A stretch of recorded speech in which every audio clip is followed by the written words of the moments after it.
Bien, buenos días hermanos.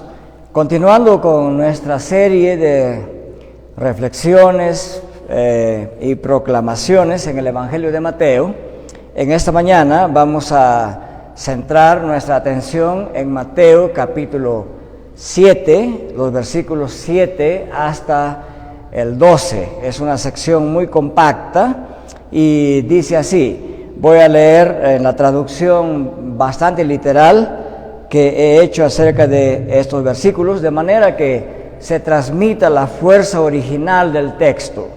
Dice así: seguid pidiendo y se os dará, seguid buscando y hallaréis, seguid llamando y se os abrirá, porque todo el que sigue pidiendo recibe, y el que sigue buscando encuentra, y al que sigue llamando se le abrirá. ¿O qué hombre hay entre vosotros que si su hijo le pide pan, le dará una piedra? ¿O si le pide un pescado, le dará una serpiente? Pues si vosotros, siendo malos, sabéis dar buenos dones a vuestros hijos, ¿cuánto más vuestro Padre que está en los cielos dará cosas buenas a los que le piden? Por eso, o por tanto, todo cuanto queráis que hagan los hombres con ustedes, así también haced vosotros con ellos, porque esta es la ley y los profetas.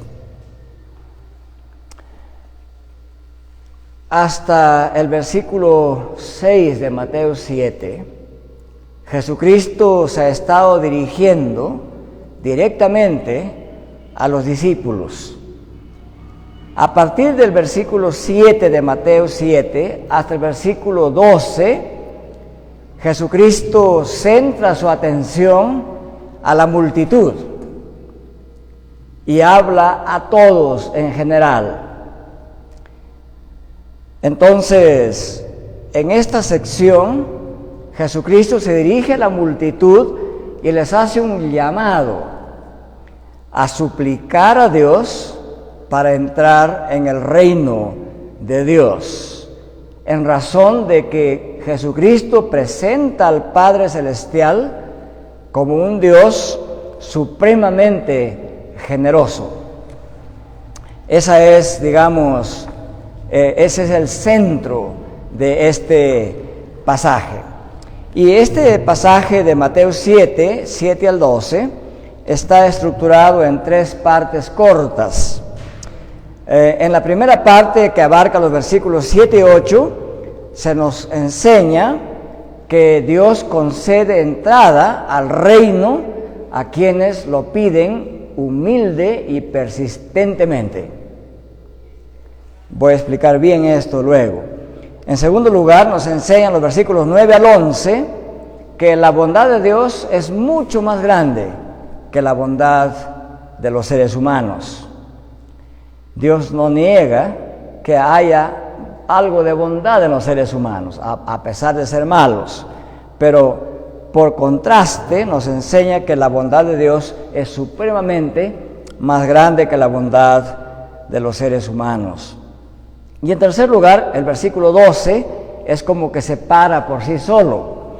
Y el versículo 12 enseña que si el discípulo de Cristo trata a otros de manera generosa como Dios trata, entonces también será tratado generosamente. Esto es lo que se ha llegado a llamar la regla de oro en toda la historia de la ética en la humanidad. Entonces voy a explicar parte por parte este texto de Mateo 7 al 12. La primera parte, los versículos 7 y 8. Dios concede entrada a su reino a todo aquel que se lo suplica con persistente humildad. Es decir, que se lo suplica permanentemente. ¿Cómo sabemos esto? dice el texto así, ¿no? Seguid pidiendo, seguid buscando, seguid tocando la puerta o seguid llamando. En el castellano normalmente nosotros decimos llamad, usamos el imperativo presente, llamad, buscad, pedid, ¿verdad? Pero en el idioma original, cuando se usan los verbos en esta forma de presente imperativo, es un mandato, es un mandamiento, es una orden a empezar algo y a hacerlo de manera consistente y persistente sin parar. Así es que si quisiéramos traducir de manera amplia estos verbos, deberíamos decir así: empieza a suplicar a Dios para que te deje entrar en su reino y nunca pares de suplicarle. Esa es la idea exacta. ¿Queda claro eso para no insistir en esta parte? Y cuando dice buscad, quiere decir empiecen a buscar el reino de Dios y no paren de buscarlo hasta encontrarlo. Y cuando dice llamad o tocar la puerta, en el original dice empiecen a tocar la puerta y sigan tocando hasta que se abra la puerta. Si entendemos eso, entonces queda claro que la enseñanza de Cristo en los versículos 7 principalmente es la siguiente: que Dios está dispuesto a dar entrada a su reino a todo aquel que empieza a suplicar a Dios para entrar en el reino y no para de suplicar hasta que le dé entrada en el reino. Esa es la imagen que transmite esta forma gramatical de los verbos. Y eso resume en gran parte lo que se enseña aquí. Pero aquí dice lo siguiente: pues si vosotros, siendo malos, sabéis dar buenas dádivas a vuestros hijos, ¿cuánto más vuestro Padre Celestial dará el Espíritu Santo a los que se lo pidan? Esa es la forma como Lucas pone las frases de Jesús. Mateo solamente dice así, dice, pues si vosotros siendo malos sabéis dar buenos dones a vuestros hijos, ¿cuánto más vuestro Padre que está en los cielos os dará buenas cosas a los que le piden? Es importante explicar a qué se refiere Mateo con aquello de que el Padre les dará buenas cosas a los que suplican de forma humilde y persistentemente. ¿Qué serán esas buenas cosas? Entonces he leído Lucas porque Lucas interpreta bien, claramente lo que Cristo quiso decir, que el Padre dará buenas cosas a todos aquellos que le piden de forma persistente. Lucas interpreta que Cristo quiso decir que esas buenas cosas constituyen el don del Espíritu Santo. Eso es lo que dice Lucas. Dice, pues si vosotros siendo malos sabéis dar cosas buenas a vuestros hijos, ¿cuánto más vuestro Padre Celestial dará el Espíritu Santo a los que se lo pidan? Esto es importante en entender la Biblia. Cuando un versículo no está tan claro en una parte de la Biblia, hay que recurrir a otro pasaje que es paralelo, semejante a este pasaje, que aclara mejor el sentido. Entonces, cuando Cristo le dice a la multitud, miren, ustedes supliquen a Dios que les dé entrada en su reino y supliquen sin parar y Dios les va a dar entrada a su reino y les va a dar las bendiciones de su reino. Las cosas buenas se refiere a las bendiciones del reino de Dios, al cual uno entra por esa acción regeneradora y santificadora del Espíritu Santo. Creo que si decimos eso, queda todo claro. O sea, ¿cómo entramos en el reino de Dios? Suplicando a Dios que nos permita entrar, suplicando de manera humilde, como el mendigo que persiste y persiste y persiste. Y Lucas, en el pasaje paralelo a Mateo, nos da a entender eso en Lucas 11. Lucas 11 da una pequeña parábola de un hombre que tiene un amigo, y este amigo viene a medianoche. Y el hombre, que tiene bastantes cosas, bastante pan, comida, ya está acostado con su esposa y sus hijos. En otras palabras, ya está en su cama bien arropadito, con las mantas, con las frazadas, está bien abrigadito ya. Y en eso escucha que este otro hombre que viene a visitarlo toca la puerta una y otra vez.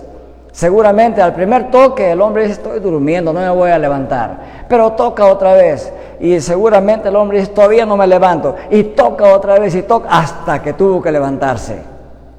Y le dio lo que le pedían. Con esa parábola, Lucas quiere enseñar que si este amigo humano,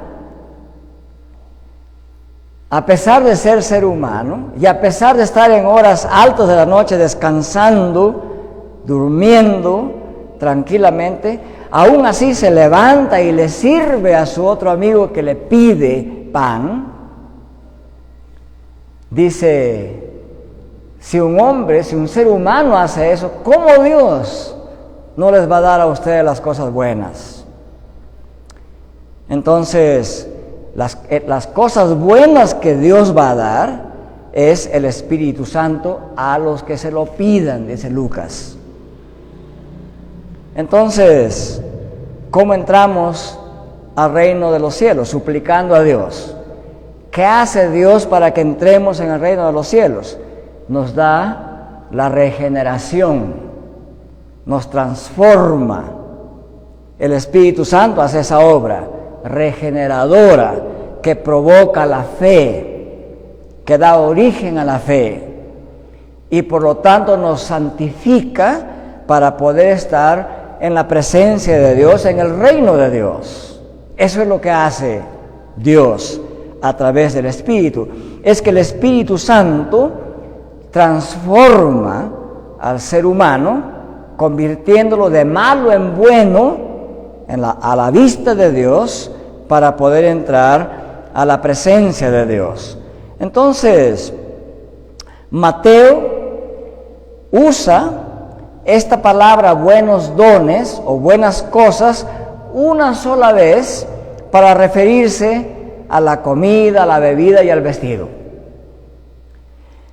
Pero Mateo usa esta frase buenos dones varias veces en todo su evangelio.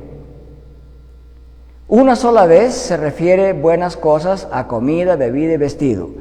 Y hay unas 7 veces más que las buenas cosas se refieren a las cosas santas de Dios. Por ejemplo, en Mateo 7, 17 y 18, el adjetivo bueno se usa 2 veces para hablar de un árbol saludable que da buenos frutos. En Mateo 12, 34, el adjetivo bueno se refiere a las palabras buenas, santas que salen de la boca de los seres humanos.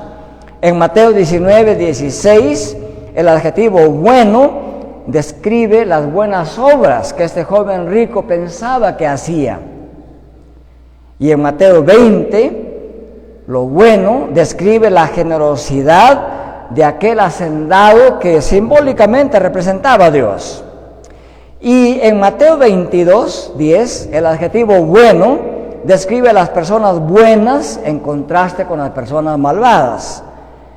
Y en el capítulo 25 de Mateo, como que rematando la idea de lo que es bueno, Jesucristo dice así: venid a mí, siervo bueno y fiel.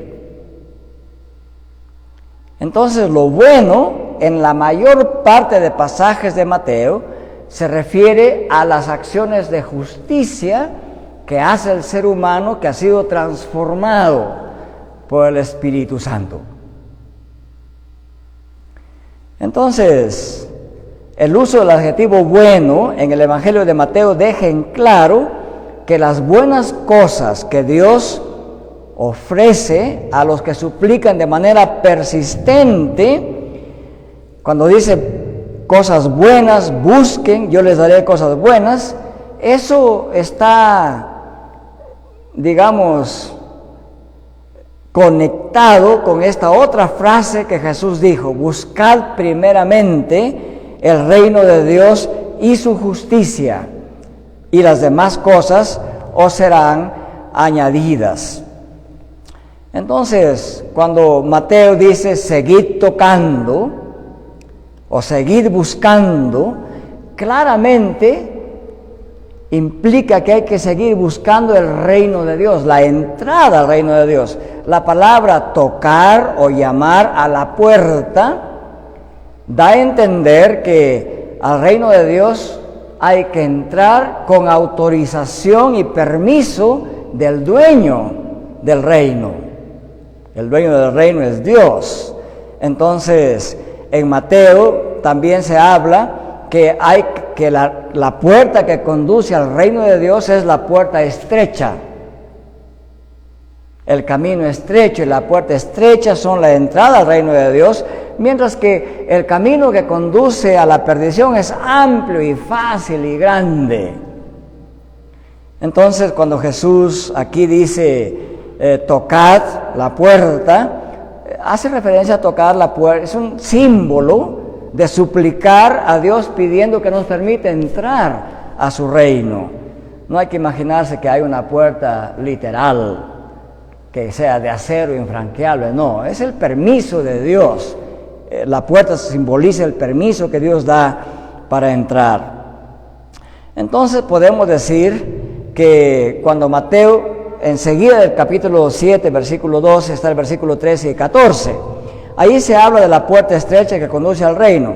Entonces, seguir pidiendo, buscando, tocando, es un llamado, es una invitación que Cristo hace a todo aquel que está en la multitud a suplicar a Dios para entrar en su reino. Muy bien, eso es lo que significan los versículos 7 y 8. Podemos resumirlo de esta manera: así como los seres humanos, todo el tiempo pedimos cosas, buscamos cosas, tocamos puertas. Esta es una experiencia común a todo ser humano. En esa semana, ustedes han buscado algo, han tocado alguna puerta. Si quieren comprar algo, saben dónde está la tienda, tocan la puerta. ¿Qué esperan? ¿Encontrar lo que quieren comprar o no? O sea, en la experiencia común de los seres humanos, buscamos algo hasta encontrarlo. Llamamos hasta que nos hagan caso. Tocamos la puerta hasta que nos abran la puerta. Entonces, la enseñanza de Mateo, de Jesús a través de Mateo, aquí es la siguiente: así como los seres humanos todo el tiempo pedimos, buscamos, tocamos puertas y esperamos recibir, esperamos encontrar, esperamos que se nos abran las puertas, del mismo modo tenemos que actuar frente a Dios buscando entrada en su reino. Entonces, estos verbos que dice seguid buscando, seguid llamando, es una invitación de parte de Cristo a que todo ser humano, de manera permanente, constante, persistente, suplique a Dios para que le abra las puertas del reino de los cielos. Esto es importante por dos razones. Primero, porque mucha gente piensa que como que Dios tiene las puertas cerradas y que nunca las abrirá. Y algunos dicen así, bueno, yo soy demasiado malo para que Dios me admita entrada en su reino. Pero justamente aquí Jesús dice, ustedes que son malos, ¿saben dar buenas cosas a sus hijos?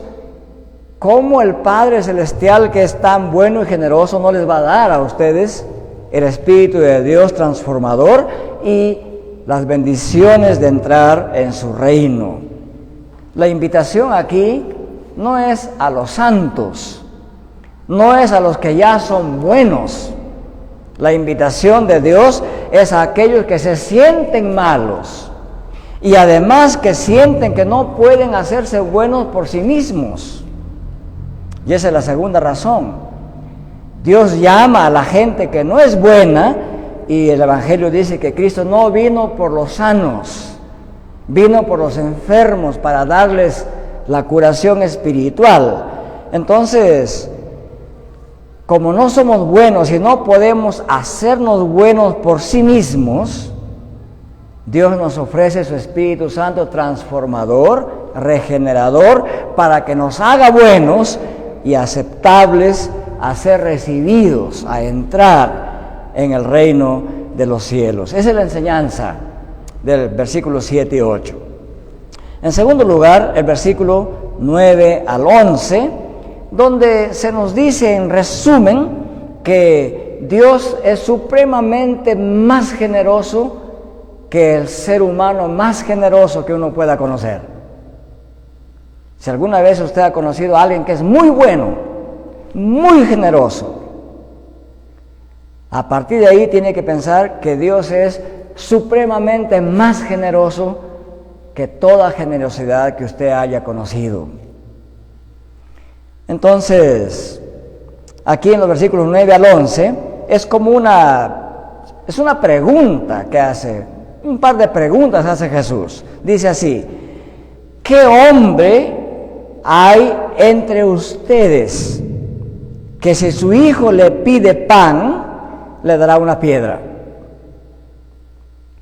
Y si le pide un pescado, le dará una serpiente. Pensemos un rato en esto. Aquí la mayoría somos padres de familia. Y todos los padres tenemos esa experiencia. Su hijo, papá, dame un bizcochito, dame un pan, ¿verdad? Usted como padre agarra una piedra y le tira al hijo, aquí está el pan. Y dice, además, deme un pedacito de pescadito, en Cajamarca, deme un pedacito de caballa, ¿verdad? Y usted agarra un pedazo de culebra con toda cabeza y se la tira al niño. Inimaginable, ¿verdad? Cristo quiere que internalicemos esta idea. Y cuando pregunta, ¿hay entre vosotros algún padre que sea capaz de dar piedra en vez de pan a su hijo y una culebra en vez de pescado a su hijo? La respuesta que espera Jesús es, claro que no, ningún hombre haría eso en su sano juicio. Entonces Jesús dice, muy bien, si ningún ser humano haría eso, y siendo que los seres humanos son malos, ¿cómo se imaginan que si le piden a Dios las cosas buenas, Él no les va a dar? Queda clara la ilustración, ¿verdad? Porque la generosidad de Dios es supremamente más grande que la generosidad del ser humano. Si entre los seres humanos hay cierto grado de generosidad, en Dios hay un altísimo grado de generosidad. Y eso nos invita a pedirle a Dios con esa confianza de que tiene una naturaleza grandemente generosa. Y creo que eso es lo que nos hace despertar fe en nosotros. En las relaciones humanas diarias pasa eso. A veces uno conoce personas de vista, ¿verdad? Y a veces uno quiere un favor y tiene temor de preguntarle porque no tiene amistad, solamente se conocen de vista. Pero a veces es tanta nuestra urgencia que ya, como decimos en vulgar, nos aventamos y le pedimos el favor. Y encontramos a veces una respuesta bien amable. Para la siguiente vez nos aproximamos a esa persona con mayor confiabilidad, ¿verdad? Y aquí lo que Cristo dice, miren, si en los seres humanos hay amabilidad, si en los seres humanos hay cierta bondad, Dios es mucho más bondadoso. Así es que suplíquenle que los deje entrar a su reino, suplíquenle con humildad y persistencia como aquel que necesita con urgencia entrar en el reino de Dios. En resumen, entonces, podríamos decir aquí que la enseñanza es la siguiente: si los padres humanos, que no se igualan en bondad a Dios, están dispuestos a dar lo bueno a sus hijos, Dios dará aquello que es supremamente bueno, es decir, entrada en los reinos de los cielos, a aquel que se lo suplica con humildad y sin parar. Y no solamente las bendiciones del reino, también bendiciones básicas de la vida, como Él ya lo ha enseñado en el Padre Nuestro. El pan nuestro de cada día, dánoslo hoy. Dios, en su generosidad, no solamente espera que en el futuro nos dé el pan nos da ahora, pero las bendiciones plenas del reino nos la dará en la consumación final de los tiempos, aquel tiempo que llamamos juicio final. Una nota interesante aquí que no hay que olvidar es esta, ¿no? Jesús dice, dirigiéndose a la multitud, dice, si vosotros, mirándolos a ellos, si vosotros, siendo malos, pueden dar buenos dones. ¿Qué implica esta frase? Jesucristo era hombre, ¿verdad? 100% hombre, pero también era 100% Dios. Jesucristo como hombre pudo haber dicho, si nosotros, incluyéndose Él también, siendo malos, pero Él no se incluyó.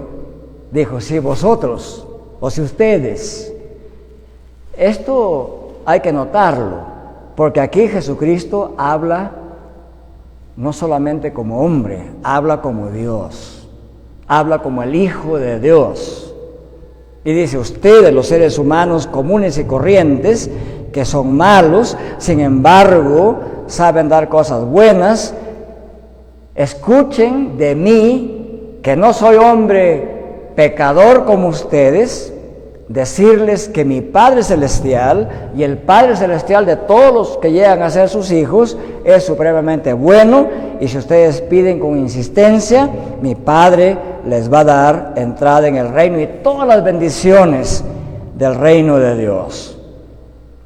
Un autor explicó este versículo 9 al 11 de manera muy hermosa. Lo dijo así: los mandamientos de comenzar y seguir pidiendo, seguir buscando y seguir llamando muestran que aquellos que están contemplando una vida de discipulado no deben demorarse.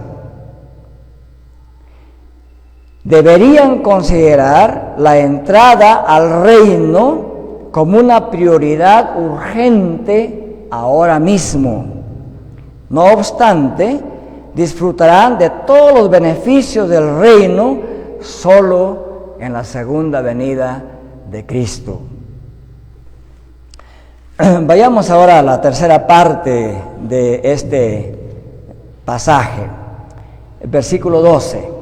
El versículo 12 es un versículo escrito con un propósito bien claro, que voy a explicar enseguida. Dice, por lo tanto, todo cuanto queráis que os hagan los hombres, así también haced vosotros con ellos, porque esta es la ley y los profetas. A esta proposición en la historia del pensamiento humano, en la filosofía jurídica y en la filosofía ética, se le ha llegado a llamar la regla de oro en las relaciones humanas.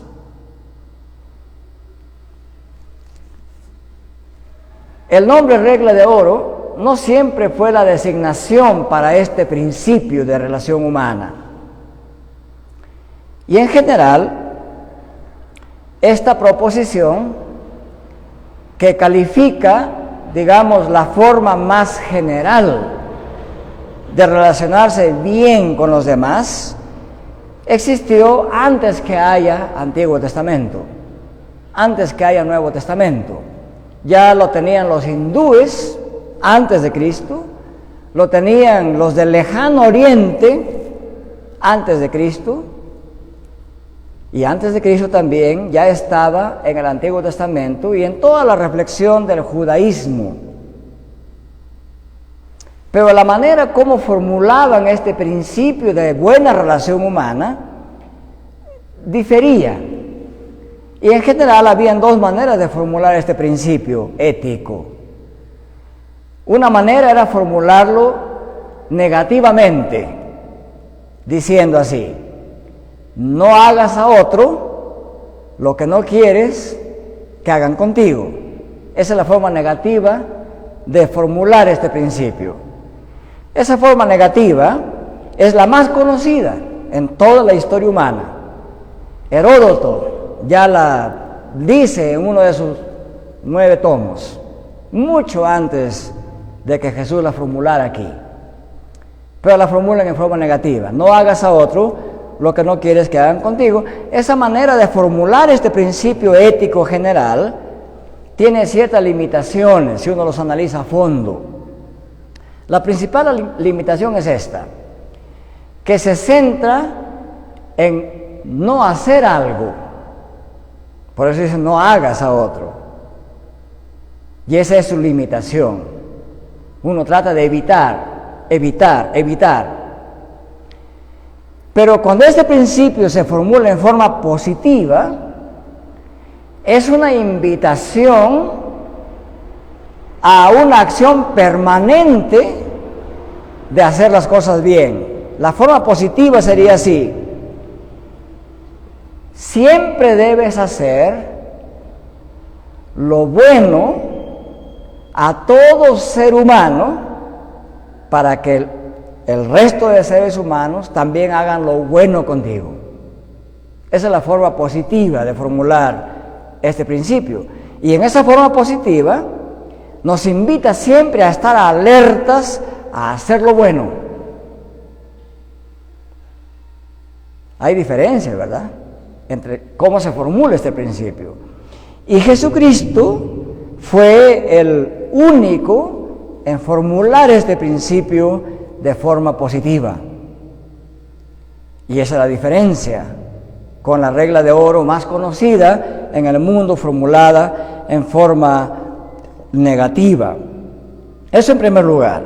En segundo lugar, varios en nuestra cultura hispanoamericana que usan este principio ético formulado en forma negativa lo atribuyen a la Biblia. Pero ese es un error general, porque la Biblia no lo formula en forma negativa. Aquí Jesús lo formula en forma positiva. Y entonces lo sacan de su contexto. Y en el fondo del pensamiento humano general está esta idea, que el ser humano por sí mismo es capaz de hacer siempre el bien y no el mal. Y entonces siempre escuchamos en la radio, en la televisión, en conferencias, en charlas, que usan este principio animando a cada uno independientemente de su condición a practicar este principio. Pero en el Evangelio de Jesucristo, este principio solamente pueden aplicarlo los que ya han entrado en el reino de los cielos. No significa que ya están en el cielo, sino que han entrado a ser gobernados por Dios. Eso es lo que significa entrar en el reino, entrar bajo el poder supremo y gobierno de Dios. Y por lo tanto, con el Espíritu Santo que Dios nos da, Dios nos comienza a gobernar de tal manera que podemos reflejar su carácter santo y justo. Por eso es que Jesucristo, en el versículo 12, cuando dice así en el versículo 12, el Señor Jesucristo: todo cuanto querráis que os hagan los hombres, o sea, todo lo bueno que querráis que hagan los hombres, así también hacedlo vosotros con ellos. Pero no termina ahí la famosa regla de oro, sino que dice la razón: porque esta es la ley y los profetas. No dice porque esta es la cultura general, porque esta es la ley y los profetas. Miren, el nombre de regla de oro se originó casi al final de la Edad Media. Y no se originó porque era la regla considerada más importante por los filósofos y juristas, no por eso. ¿Saben por qué se originó este nombre, regla de oro? Porque un emperador romano llamado Alejandro Severo hizo que en su salón donde estaba el trono, ahí al frente en la pared, escribieran este texto de Mateo 7:12 con letras de oro. Y por eso se le llegó a llamar la regla de oro. No porque los hombres la apreciaban como la regla más importante del pensamiento jurídico y ético que han producido los seres humanos, sino porque estaban estampadas en oro las palabras de este versículo de la Biblia. Entonces, lo que Jesús quiere decir aquí es que esta regla de oro es una regla de oro que la pueden cumplir todos aquellos que, habiendo suplicado a Dios humilde y persistentemente, son ciudadanos de su reino. Así es que, hermanos, en toda honestidad, no nos hagamos la falsa ilusión de que cualquier ser humano puede practicar esta regla. Inténtelo y usted va a descubrir que lo practicará. Si usted dura unos 70 años, tal vez la llegue a practicar 100 veces en 70 años. Y estoy exagerando tremendamente, ¿verdad? Pero si usted es un discípulo de Cristo, si usted ha suplicado entrar en el reino de Dios insistentemente, y Dios le ha concedido su espíritu santificador, purificador, transformador, regenerador, entonces usted progresivamente va a ir practicando esta regla de relación con los demás. En términos más simples, el versículo 12 es el resumen de la esencia del carácter de Dios. Dios es bueno, santo, misericordioso y generoso. Y también esta regla de oro es el resumen del Sermón del Monte. Es el resumen del pensamiento de Jesús. Y es el resumen de la ética del cristianismo. Y por eso Cristo dice: en esto se resume toda la ley y los profetas. Entonces, ¿cómo cumplimos esto? Hubo una vez un incidente en la vida de Jesús. Un maestro de la ley le dijo: Jesús, ¿cuál es el mandamiento más grande que Dios nos ha dado? Se lo puso a prueba a Jesús. Y Jesús lo mira, lo observa, lee su pensamiento, su corazón, y dice: mira, el mandamiento más grande que Dios ha dado se encuentra en Deuteronomio capítulo 6, versículo 5, y también en Levítico capítulo 19, versículo 18, y dice así: Amarás al Señor tu Dios con todo tu corazón, con todas tus fuerzas, con todo tu alma, con toda tu mente, y a tu prójimo como a ti mismo. Y luego Jesús dice, esta es la ley de los profetas. Entonces, casi al finalizar ya el Sermón del Monte, Jesús está puesto en un monte, como el nuevo Moisés, con su grupo de discípulos ya constituido, y llamando a la multitud a convertirse en discípulos de Cristo. Y les dice, yo Jesús voy a interpretar en resumen toda la ley de Dios, lo que significa la ley de Dios dada al ser humano. Y esta ley significa lo siguiente: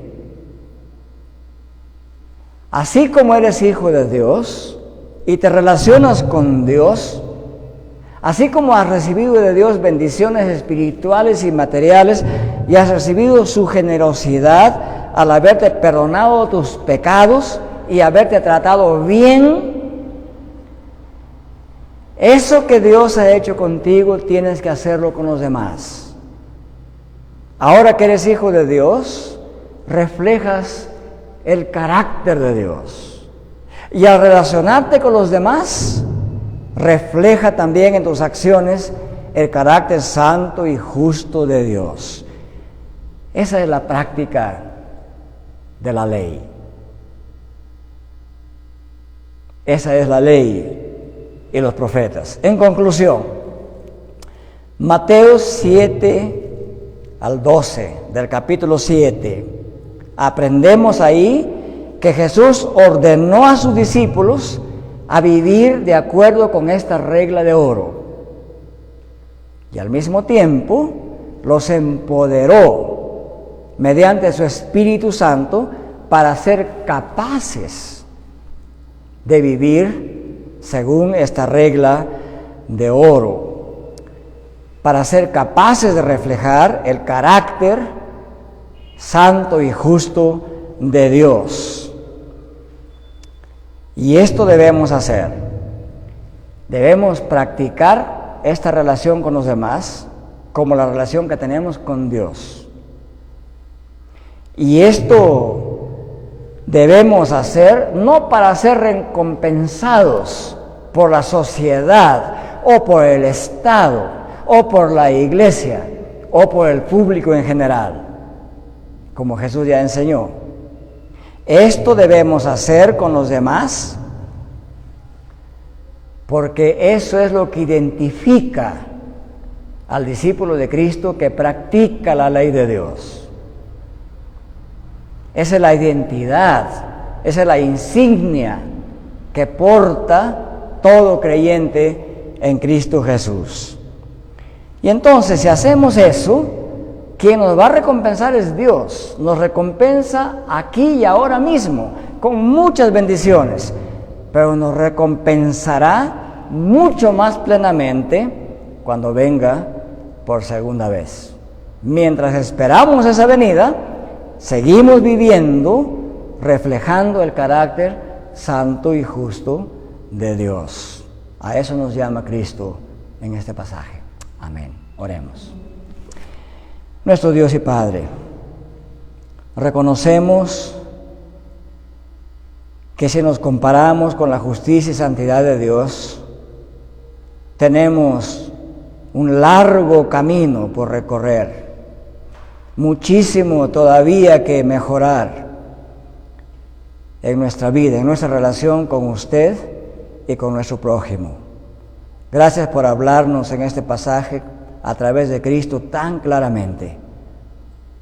No podemos hacer nada bueno sin la obra regeneradora y transformadora de su Espíritu Santo. Padre, en su gracia y misericordia, denos ese Espíritu Santo día a día en nuestra vida. Denos su bendición del reino para poder reflejar en nuestra vida y en nuestras acciones la naturaleza santa, bendita y justa de Dios al relacionarnos con usted y con nuestro prójimo. Concédanos, Padre, esa petición, porque es promesa de Jesucristo y sabemos que usted está dispuesto a hacerlo si lo pedimos con humildad y de manera persistente. Denos esa fe, denos esa persistencia y esa humildad, oh Padre Celestial, en el nombre de Jesús. Amén.